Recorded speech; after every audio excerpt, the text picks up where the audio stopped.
Bueno, muy bien, ya debieron de haber terminado el DFD, ya lo deben de tener ahí listo en su cuaderno, en donde lo estén haciendo. Si lo están haciendo en la computadora, yo lo que les recomiendo es hacerlo en PowerPoint. Es el programa más de los, digamos, el más comercial, el más popular, de los que la mayoría de nosotros tenemos y con el que más fácilmente pueden hacer este tipo de trabajo. Si lo hacen en Word es más complicado porque Word pues tiene otras maneras de trabajo. Word se maneja por renglones, ¿no? Entonces a veces esos renglones estorban un poco para poder manejar de manera libre objetos como el caso de los DFDs, ¿no? Bueno, vamos a empezar a elaborar el diagrama de flujo de datos. Bueno, lo voy a empezar a elaborar yo, ustedes ya lo debieron de haber elaborado.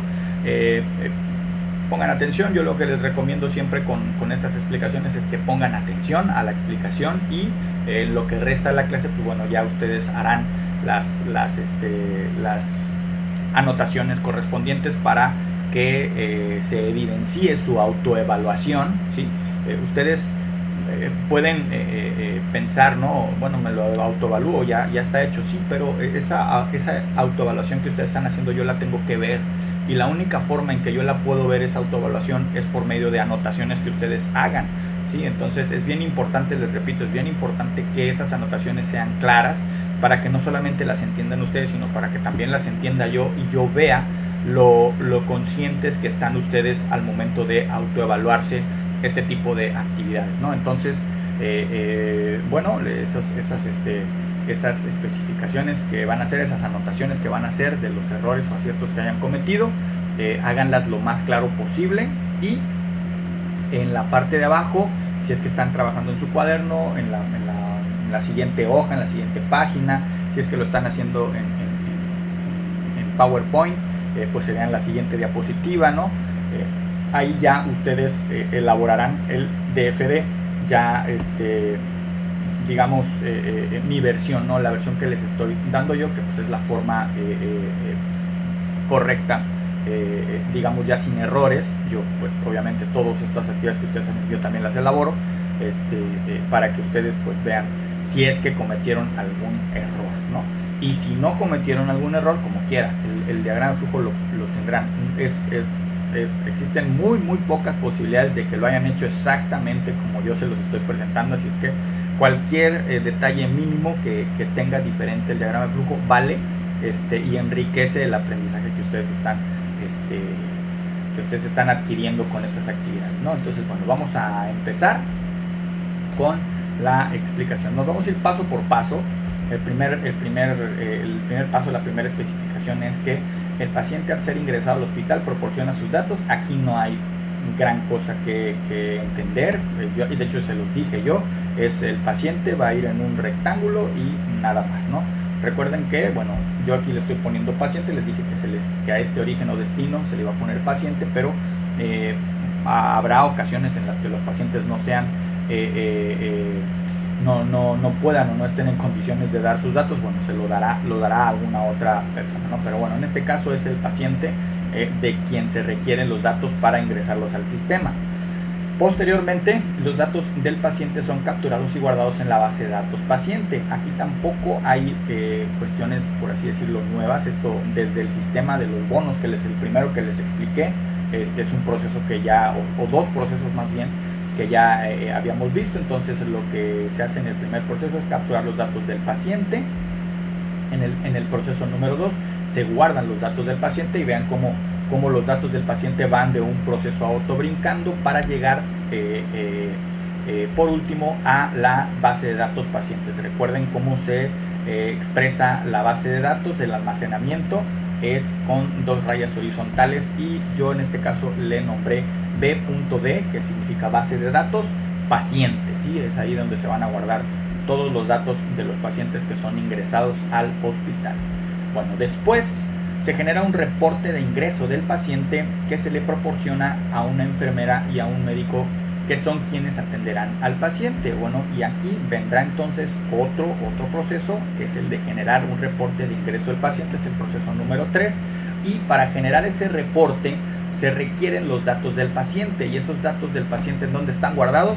Pues en la base de datos, ¿verdad? Entonces de la base de datos los datos se extraen para hacer el proceso número 3, que es la generación del reporte de ingreso del paciente. Y ese reporte, dice aquí, ese reporte se le proporciona, aquí dice, se le proporciona a una enfermera y a un médico, que son quienes atenderán al paciente. Entonces se le proporciona el reporte de ingreso a la enfermera. Entonces aquí tenemos ya otro origen o destino, que es la enfermera, y también al médico, ¿sí? Vean que como en el de los autos, en el sistema o en el DFD del sistema de la agencia de los autos, en aquel era una orden de trabajo. En este caso es un reporte de ingreso. Ese reporte, que pues es una hoja que se imprime, ¿no?, con todos los datos del paciente, de cómo llega, qué condiciones presenta, etcétera, etcétera, se le da a la enfermera y al médico.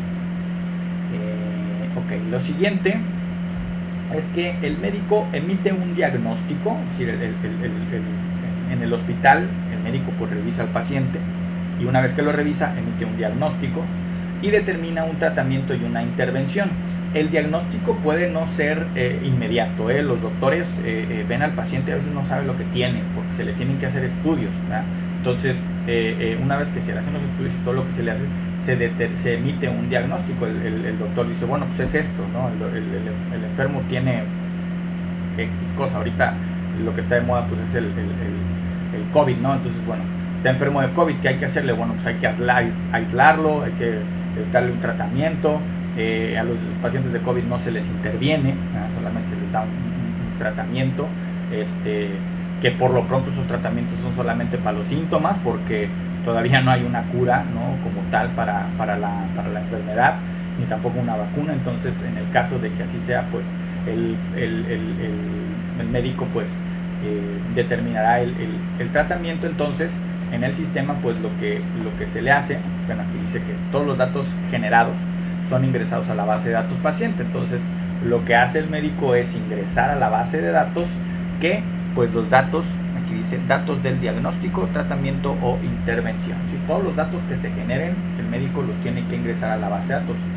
Por lo tanto, pues aquí el médico va a tener que va a ser un usuario del sistema, ¿sí? El médico va a tener que, con su computadora, con su tablet, con lo que sea, el dispositivo que tenga a la mano, puede ser incluso su celular, pues ingresará los datos del diagnóstico, del tratamiento y de la intervención que se le darán a los pacientes.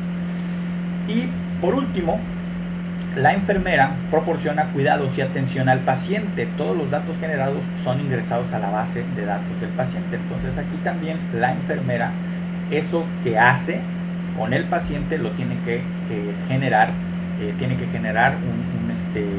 bueno, los datos que se generen más bien, porque ya no estamos poniendo un proceso hecho por la enfermera o por el médico, sino simplemente estamos especificando que los datos que se generen de todo el trabajo que ellos hacen, lo tienen que avisar y lo tienen que guardar en la base de datos de pacientes, ¿no? Para especificar lo que le hacen a cada paciente, y así haya un registro de todo lo que se le hace al paciente. Esto es bien importante en medicina, Todas las enfermeras y los médicos tienen que siempre llevar un registro de todo lo que le hacen a los pacientes, de lo que les recetan, de lo que les dan, de lo que les hacen, para lo que le llaman un historial médico, ¿no?